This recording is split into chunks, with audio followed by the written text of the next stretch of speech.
Tain Uñomial Atzquintu Neuquén Guariamu. Maripolamien. Sobre censos y encuestas complementarias es el tema que vamos a trabajar hoy. Anda circulando en la red un formulario para afirmar sobre la importancia de incorporar en el Censo Nacional del 2020 preguntas relacionadas a los derechos lingüísticos. Y bueno, esto surgen varias preguntas en relación al tema, cómo ha sido implementado o el sentido de el para qué de los censos, ¿no? Históricamente ha habido otras instancias de censo en el 2010, en el 2001. El 2001 generó una encuesta complementaria, dado que no estaban relevados datos importantes sobre la población indígena. Incluso abriría reflexiones también sobre las categorías que implica decir pueblos indígenas, pueblos originarios o pueblos preexistentes al Estado-Nación. Habría que también reflexionar sobre esas categorías utilizadas en el censo. Hay trabajos de investigación que hablan sobre eso, sobre la ideología que hay atrás de una propuesta censal, ¿no?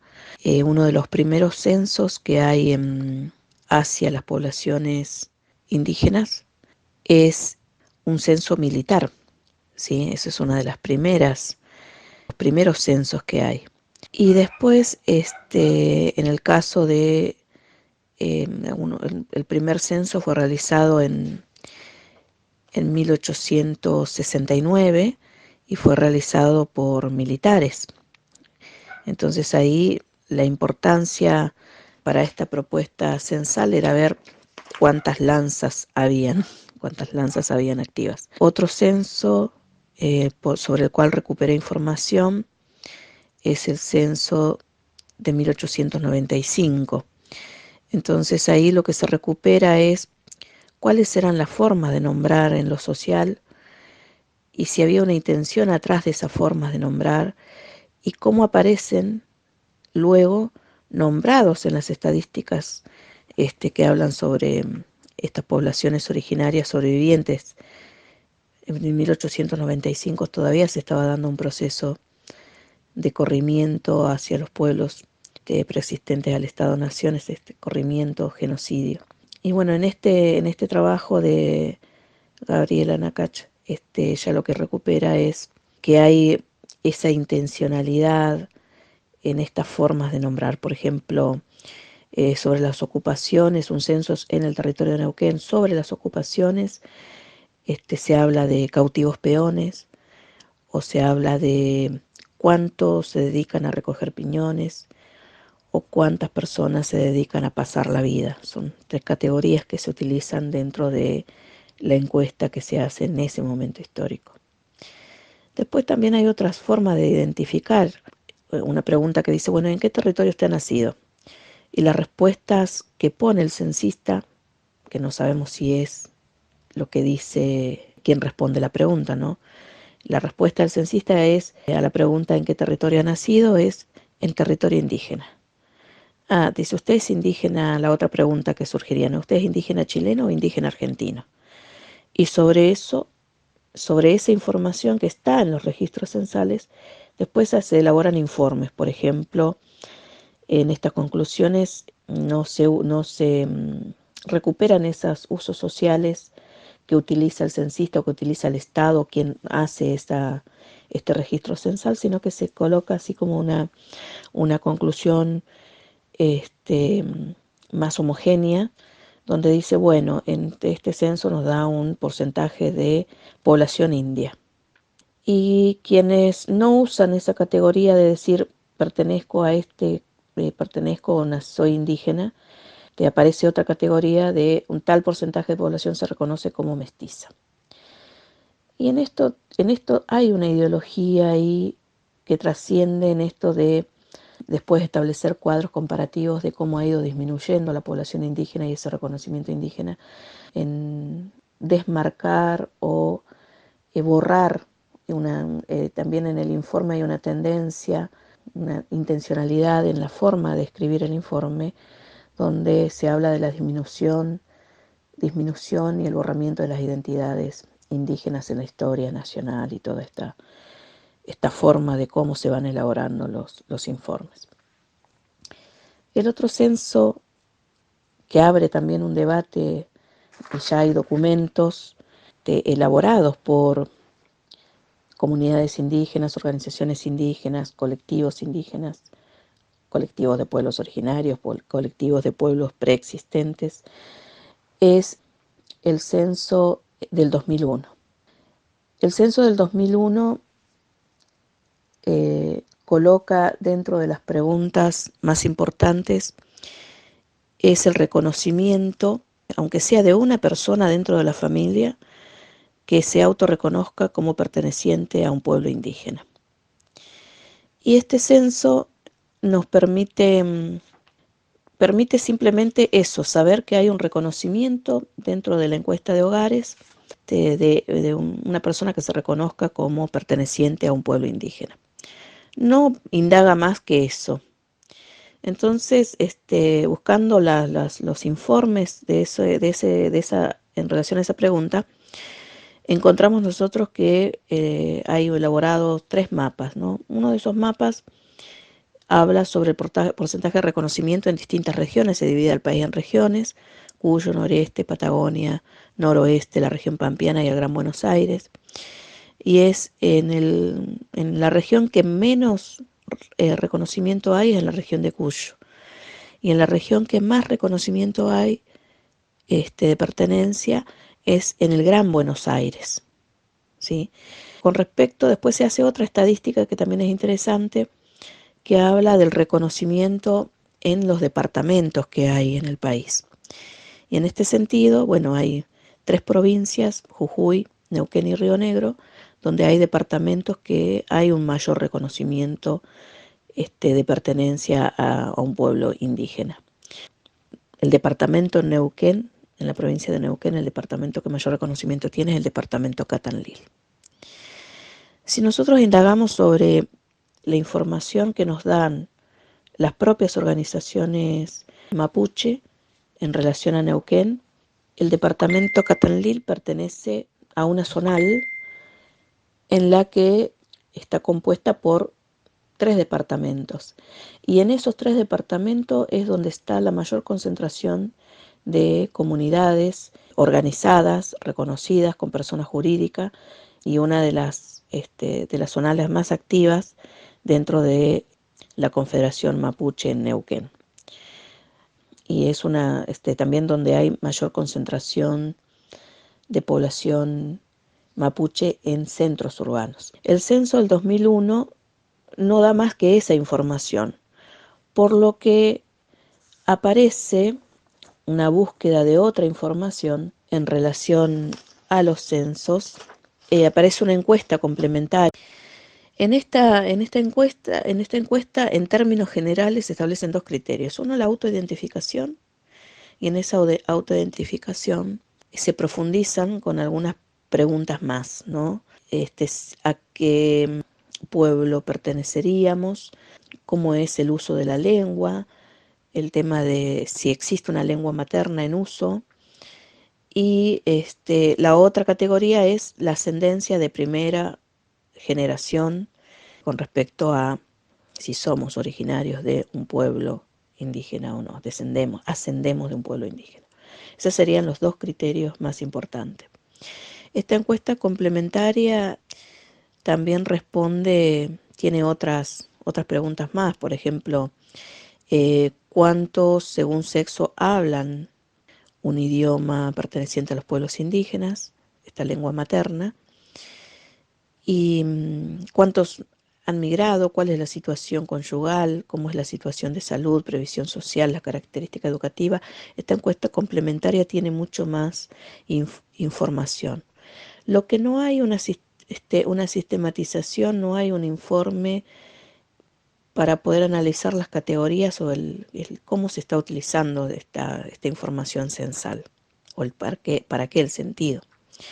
Sí, lo que es claro es que responde a una demanda de los pueblos originarios a las distintas organizaciones, esta encuesta complementaria responde a eso, porque ya viene realizándose un trabajo dentro de las organizaciones para que se enseñe. El Mapudungún, por ejemplo, en la provincia de Neuquén, ya viene haciéndose un trabajo para que se enseñe, y en 1999 ya había un acuerdo entre el Estado provincial y las organizaciones principales del pueblo mapuche para que se enseñe en las escuelas el Mapudungún. Y ese acuerdo llega en primera instancia hasta las escuelas primarias que estén en situación, que estén en comunidades mapuches, en escuelas primarias. En 1999 ya está ese convenio firmado entre el Estado y las comunidades de pueblo mapuche. Entonces ya viene realizándose un trabajo, y este censo no contempla todo ese trabajo que se venían realizando distintas organizaciones de los pueblos originarios. Es por eso que se hace esta encuesta complementaria. También en el 2001 hay documentos que registran un colectivo mapuche en la ciudad de Bariloche. Este colectivo inicia una campaña de autoafirmación mapuche que se llama Huefculetuín en Bariloche. Surge con el censo del 2001 y tiene así una vigencia de acciones documentadas. Tal vez continúa ese trabajo, no lo sabemos, pero hasta el 2007. Este colectivo se hace varias preguntas en relación a esta pregunta de quién se reconoce, ¿no? como integrante de un pueblo indígena, y se pregunta a sí mismo como integrante del colectivo del pueblo Nación Mapuche, es decir, ¿qué es el mapuche hoy? ¿Quiénes somos? ¿Qué pasa con nuestras tierras? ¿Qué pasa con nuestra identidad? ¿Cómo construir una identidad ante una situación de avasallamiento, de genocidio, de silenciamientos históricos? ¿Cómo decir con esa fortaleza, decir soy mapuche y ser orgulloso de serlo? También en esta recuperación de la memoria y esta pregunta que surge después sobre la ascendencia, en este trabajo de memoria que se ha hecho también y en esta documentación que plantea esta campaña, hay una generación que tiene una memoria muy reciente sobre un genocidio y sobre una invasión a su territorio. Y es tan reciente que abarca 4 generaciones, y la pregunta solamente de las encuestas es de una generación. Entonces, como que hay memorias y situaciones históricas que el censo despierta, y preguntas que hace a ciertos silenciamientos que van ahí gritando, que se van rompiendo. Otra pregunta que no está dentro del censo es, bueno, ¿qué pasa con los territorios? Y que sí se hace este colectivo en Bariloche, y bueno, ¿qué pasa con este territorio? Estas obras de teatro que surgen a partir de este colectivo con el grupo El Catango, estas obras van circulando en comunidades, en distintos parajes, como le llaman, que es una categoría también de la época territoriana, parajes, comunidades, LOF, le decimos nosotros, y se van encontrando con reclamos históricos, a reclamos que vienen de 10 años, reclamos que vienen de 40 años, otros corrimientos que se han hecho luego de la invasión al territorio, y corrimientos que se han provocado a través de desalojos, persecuciones, y como este colectivo está integrado por distintos investigadores también históricos de la historia y desde cátedras de antropología, ha permitido ahí construir un corpus documental y un registro de estos corrimientos territoriales. Todas estas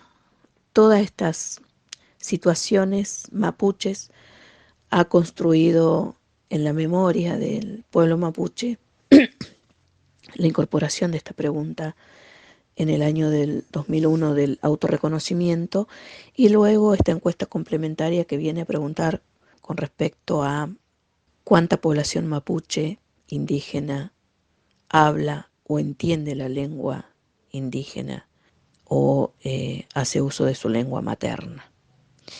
Y esto se retoma con este formulario que incorpora nuevamente la variable lingüística en el 2020. Nosotros hemos conversado con la MIEN, que viven en contexto urbano, ya sea como docente, como en escuelas, y la mayor parte de la población habla cotidianamente el castellano. Para que se dé esta instancia de uso de la lengua materna, tiene que haber un contexto donde se hable la lengua materna permanentemente. Y esto no está en ninguna política de Estado. Incluso en Neuquén hay propuestas de cambiarle el nombre Mapudungún a los espacios, a las toponimias, y colocarle el nombre en castellano. No hay políticas que fortalezcan el uso de la lengua en contextos públicos, por ejemplo. No hay para nuestras lamien hablantes momentos en que puedan hacer uso de la lengua con ciertas libertades. En tanto que uno interviene con una pregunta en castellano, nuestras lamien dejan de hablar el mapudungún, y no es una práctica que pueda darse con continuidad, con asiduidad. Entonces sí es interesante este formulario, y al mismo tiempo es interesante la campaña, es importante esta campaña que se abre de oficialización del mapudungún, y todo lo que hay para colocar en situación de uso cotidiano el mapudungún, ¿sí? Se habla de revitalización, es más que revitalización, es el uso cotidiano del mapudungún que se da en situaciones muy específicas y muy particulares. Entonces tiene que haber una práctica más cotidiana, y creo que a eso apunta esta campaña de oficialización del mapudungún, y la enseñanza también en espacios educativos. El censo del 2010 cambia las preguntas, ya no habla solamente sobre hogares, sino que también hay un relevamiento en esta encuesta, en este censo, y nos trae otra información, aunque también tiene sus particularidades este censo. En mi caso, yo participé como encuestadora en este censo y nos llamó mucho la atención, pero tampoco hicimos ningún documento sobre eso. Nos llamó mucho la atención que en la ciudad de Neuquén estaba el formulario para las familias que se autorreconocieran como mapuche, pero ese formulario, había un formulario por zona censal. Así bien nosotros censamos, teníamos un censo en 10 manzanas, en un sector de la ciudad de Neuquén, había un formulario para ese sector. No es que el formulario estaba para todas las familias que se iban a censar. Y si había una familia que pidiera ese formulario, y había familias pidiendo, había familias mapuches que estaban esperando el censo para dar esa información, ahí sí se solicitaba ese formulario especial y se lo llevaba para ser contestado.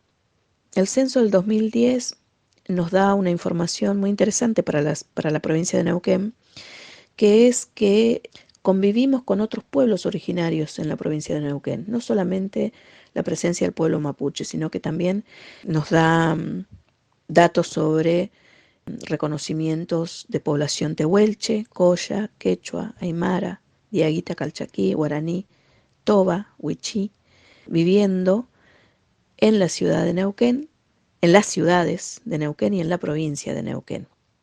El mayor porcentaje de población es el pueblo mapuche.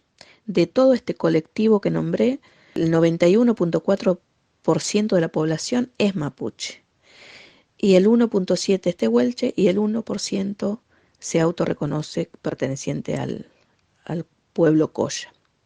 Esto también, hay otra variable en las preguntas que también llaman la atención. La pregunta es: ¿nació usted en Argentina? Y ante esta pregunta, el 93.2% de la población encuestada, que se reconoce como perteneciente a un pueblo indígena, responde que sí. El 93% del total dice sí, nací en Argentina. ¿Nació usted en otro país? Sí, el 6.9% reconoce haber nacido en otro país. Y sobre el total censado, el 16.3% nace en la provincia de Neuquén. Otra información que también es importante recalcar es que en la región patagónica, en las provincias que componen la región patagónica, el mayor porcentaje de población que se reconoce como perteneciente a un pueblo indígena es el mapuche. En todos los indicadores, en todas las provincias, el mayor porcentaje pertenece al pueblo mapuche, incluso en la provincia de Tierra del Fuego. Se incluye también ahí esta pregunta y el mayor porcentaje pertenece al pueblo mapuche. Por eso que también es muy importante pensar también estas categorías que van surgiendo en las preguntas y las intencionalidades. Otra de las preguntas que se hacen es sobre el nivel educativo. El nivel educativo, por ejemplo, los índices de alfabetización son altísimos. Por ejemplo, de todo este porcentaje de población que hablamos, el analfabetismo es el 3,9%. Y el mayor índice de analfabetismo está dado en las personas mayores. Y si uno analiza estos datos, cuando hablamos de personas mayores de 60 años, estamos hablando que Neuquén es una provincia como territorio, como provincia, es una provincia muy nueva. Y este espacio territorial, la mayor parte de la población mapuche y poblaciones preexistentes del Estado-Nación son pueblos que en su lengua es una lengua de tradición oral, no está la escritura, la alfabetización dentro de la lógica de transmisión de conocimiento. Y la alfabetización viene con la presencia del Estado, y la presencia del Estado a nivel educativo también es muy reciente. Es por eso que la importancia de pensar en el sistema educativo y la relación con los pueblos preexistente al Estado-Nación. La información que dan las organizaciones indígenas, también las organizaciones mapuches en este sentido, está muy relacionada también con otras preocupaciones y otras ocupaciones. Este censo de esta encuesta complementaria del 2005-2006, se produce en un contexto que se viene a debatir y que se viene a proponer la ley de relevamiento territorial. Nosotros podemos hacer una relación ahí, podríamos pensar qué relación hay entre estas preguntas del censo y este proyecto de relevamiento territorial, una ley de relevamiento territorial que no tiene una reglamentación, que se trabajó mucho para que se amplíe ese relevamiento territorial, una ley de relevamiento territorial que exige que la mayor parte de las poblaciones de los LOF y de las organizaciones de pueblos originarios tenga persona jurídica. Estas personas jurídicas, la mayor parte de estas personas jurídicas se adjudicaron en los años 90, se adjudicaron estas personerías jurídicas, y desde el año 90 como que no hay un reconocimiento por parte del Estado a este nuevo crecimiento de este tejido social de los pueblos indígenas preexistentes al Estado-Nación. No hay un reconocimiento de que hay un crecimiento de la población que se autorreconoce y que que está abocada a que se reconozca el territorio que ha quedado establecido luego de la invasión y del genocidio sufrido. Entonces, este relevamiento territorial abre ahí un nuevo debate y un fortalecimiento en las identidades, y está asociado a estas preguntas que se hacen en el censo. Estamos en ese contexto de relevamiento territorial, en este contexto donde el Estado ha omitido información catastral y ha vendido estas tierras que no correspondían venderlas, y las ha autorizado las ventas de igual manera. Y hoy por hoy hay distintos procesos judiciales vigentes que están en reclamo y comunidades que están en reclamos territoriales. O sea que cuando pensamos en censo, como que hay que profundizar también en qué aspectos y con qué otras leyes están relacionadas. Hasta aquí mi palabra y estaremos comunicadas. Hasta el próximo encuentro.